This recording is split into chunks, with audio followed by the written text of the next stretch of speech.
with this,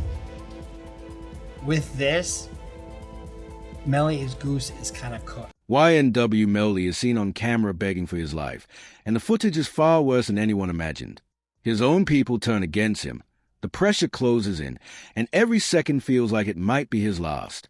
But the truth behind that moment, the real story, caught everyone off guard. And to understand how things spiraled into this chaotic point, we need to go back to where everything started. Before the downfall, Melly's career was exploding. He was on a rocket ship rise through the music industry until everything suddenly collapsed. And this is where the story takes its darkest turn. On October 26, 2018, Anthony DeAndre Williams, YNW Sack Chaser, 21, and Christopher Jermaine Thomas Jr., YNW Juvie, 19, were shot and killed in Miramar, Florida, shortly after leaving a late-night studio session in Fort Lauderdale. These weren't enemies or strangers. These were his brothers, his day-one friends, the same people he grew up and made music with. What happened inside that Jeep is the key to everything. There were 4 people in the vehicle. Positions mattered. Jamel Demons, YNW Melly, was in the left rear passenger seat. Cortland Malik Henry, YNW Bortland, was driving. Sack Chaser sat in the front passenger seat, and Juvie sat in the rear right seat beside Melly. Both victims were shot multiple times. Sack Chaser in the head, torso, and legs, Juvie in the head and torso. 8 rounds were fired from what investigators say was a .40 caliber or 10mm handgun. That weapon has never been recovered. When Bortland rushed the victims to Memorial Hospital Miramar, he told officers a story that sounded believable at first, that they had been caught in a drive-by shooting from a car on the left side that quickly sped away. Maybe years ago that might have held up. But modern forensics told a different story. Detectives quickly noticed the narrative didn't match the evidence. All bullets came from inside the Jeep, mostly from the left rear area, exactly where Melly had been sitting. The drive-by explanation, according to investigators, appeared to be nothing more than a desperate attempt to cover up an inside shooting. You drive these two to an ER, and then they get popped for murder. They said it was a drive-by, and they stopped the car, got out of the car, and shot at the car to make it look like a drive-by. But the problem is, when you look at the entrance wounds and the exit wounds of the 2 individuals that were shot, they came from this way. And you look at the fake shots, they came from this way. So, and nothing matched up. The forensics told a story that couldn't be ignored, no matter how much anyone wanted to believe otherwise. Investigators found a spent shell casing bagged inside the Jeep, hinting at a cleanup attempt. And think about that for a moment. When a gun is fired, the casing ejects from the weapon. So if shots were supposedly fired from outside the vehicle, how could a casing end up inside? It doesn't make sense. Any seasoned detective would catch that inconsistency immediately. On February 13th, 2019, both Melly and Bortland were arrested and charged with 2 counts each of first-degree premeditated murder. The prosecution laid out a clear and devastating theory. They believed Melly was a shooter. The alleged motives included financial tension, reports that the victims were owning more, creating distance within the group, and supposed gang advancement tied to elevating status within the G-Shine blood through committing murder. Bortland, according to the state, helped stage the drive-by narrative, lied to police, and assisted in the alleged cover-up. Both men pled not guilty, launching one of the most drawn-out murder cases in recent Florida history, a case that dragged on for years with no clear end in sight. Now you need to understand something about the evidence here, because it paints a brutally compelling picture. Just hours after the shootings, when someone asked Melly on Instagram DM how he were holding up, he replied, "I did that." Additional messages praised Bortland's loyalty and referenced the incident. Cell phone data and surveillance footage placed all 4 men together at the studio, then traced their path along the exact route where the killings occurred. After the murders, Melly's location was sent to rapper Fredo Bang, who picked him up shortly after. Every digital breadcrumb seemed to point straight back to the person sitting in that rear driver's side seat. The first trial began in the summer of 2023, with the stakes at their highest. The state pursued the death penalty. After weeks of testimony, expert witnesses, and intense courtroom battles, the jury deadlocked. On July 22, 2023, a mistrial was declared.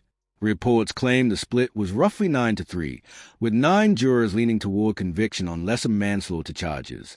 Only 3 refused to vote guilty beyond a reasonable doubt. That mistrial sparked a surge of hope among Melly supporters. Suddenly, the Free Melly movement exploded across social media. Fans got Free Melly tattoos, streamed his music nonstop, and hailed him as one of the most gifted melodic artists of his generation. Celebrities showed support. Petitions spread. The narrative shifted toward a young black artist being targeted by the system, but the state of Florida wasn't walking away. Not from a double homicide. Not when two young men had lost their lives.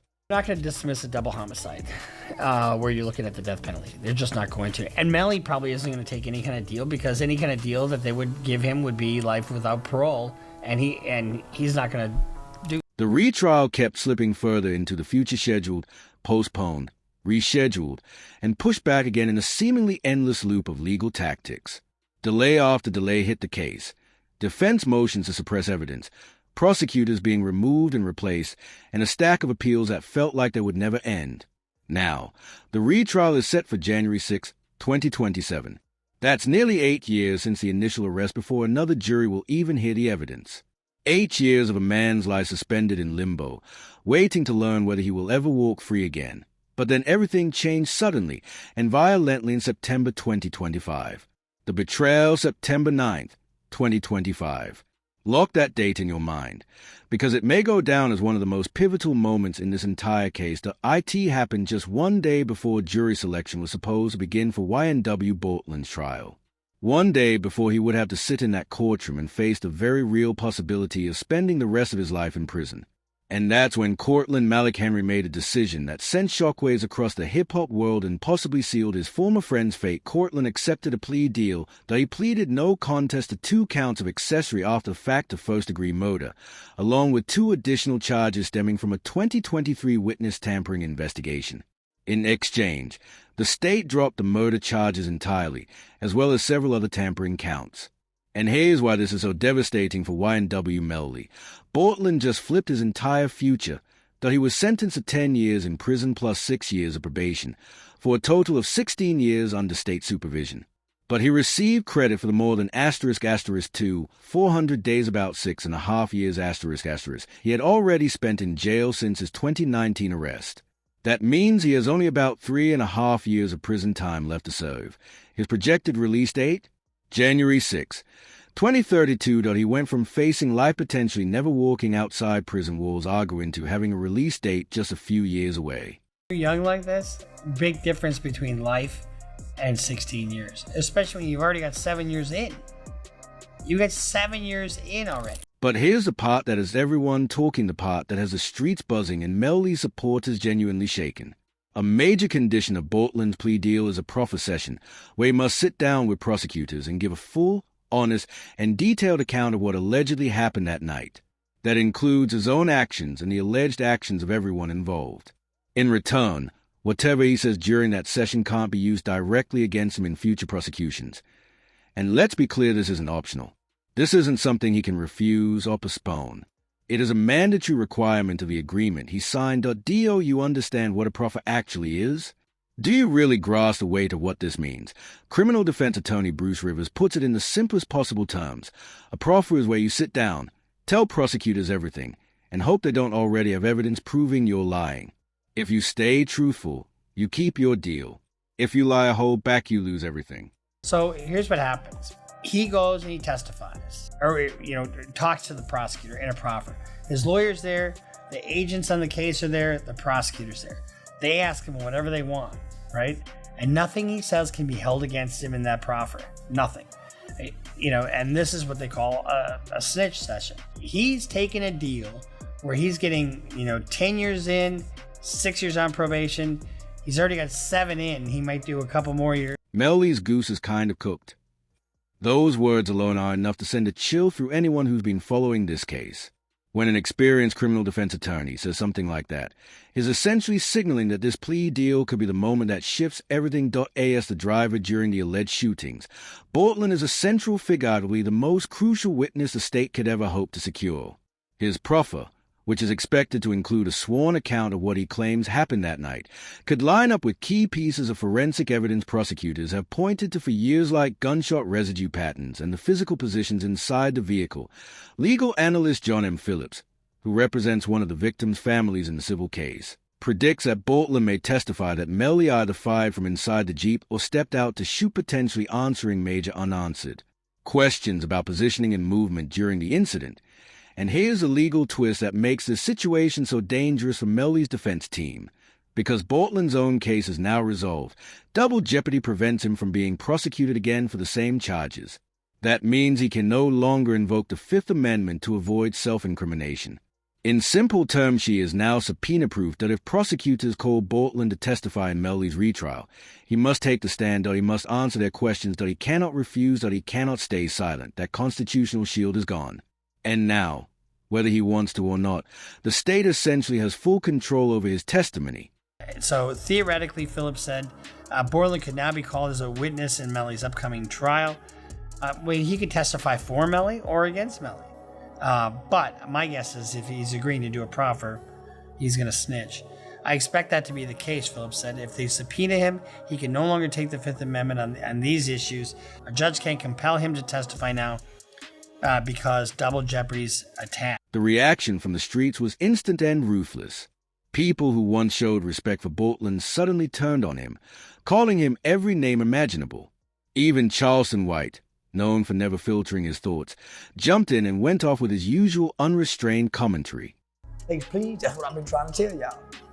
If I'm saying I didn't do it, we didn't do it, you take a plea, you saying we did it. Even though you're saying no contest, you snitching.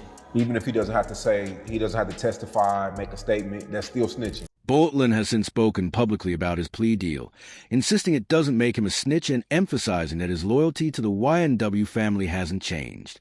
But legal experts, analysts, and court observers see it differently. Whether you call it cooperation or something else, the reality is simple. When you sit down with prosecutors and give a detailed account of what allegedly happened, you are helping the state build its case. And that puts enormous pressure on Melly's defense. But things became even worse for Melly just weeks later. Leaked police interrogation footage from 2018 suddenly resurfaced online, featuring Jacobe Mills, a close associate who was around during the events tied to the October 2018 murders. The footage spread rapidly across X, Instagram, and YouTube, pulling millions of views within days. And what Mills said in that room was explosive. The video shows Mills torn between loyalty and conscience. He describes Juvie as an innocent light in their community and struggles openly with the guilt of staying silent. Multiple times he asks investigators to turn the cameras off, saying, "If you'll turn these cameras off, I'll tell you what you'll want to know," while insisting, "I ain't no snitch, dog." His internal conflict is raw and visible. Eventually, Mills starts talking, and he doesn't stop till he claims that when he arrived at Fredo Bang's house after the shooting, Melly was acting strangely. According to Mills, Melly was trying to fake cry, but no tears came. He says Melly changed from club clothes into a tank top and gym shorts and showed no interest in retaliation. Instead, Melly allegedly went straight to the studio to record with Fredo Bang. Mills emphasizes that if this had truly been a drive-by attack, they wouldn't be calmly sitting in front of Fredo Bang's house. If a real drive-by done spunked on our dogs, we ain't gonna be sitting in front of Bang House. He says implying the lack of immediate retaliation suggested an inside job. He ends with chilling certainty. "I feel that was a setup." The footage shows Mills discussing details only someone with direct knowledge would know. He asked detectives, "You'll ever find out where this really happened, though? Did bullets come from inside or outside?" He describes alleged evidence disposal. Melly and Bortland supposedly tossing a blooded .40 caliber pistol wrapped in a blue grip into wooded areas near a dumpster around 7 to 8 a.m. after the incident. He mentions discarded phones, replaced devices, and blood on Melly's brown man purse from the studio. He even references a Tech-9 that was never recovered. Throughout the interrogation, Mills swings between fear and cooperation. "I'm not saying you're snitching," he tells detectives. "You got to point me in the right direction. You got to help me look." He repeatedly expresses fear for his life. "They gonna kill me." Yet he pleads for justice for Juvie. "Are you doing Juvie justice? He's in that grave now." That line hits like a brick. A man terrified of retaliation but unable to ignore the fact that his friend is dead. So where does all of this leave YNW Melly? Let me give you the full picture.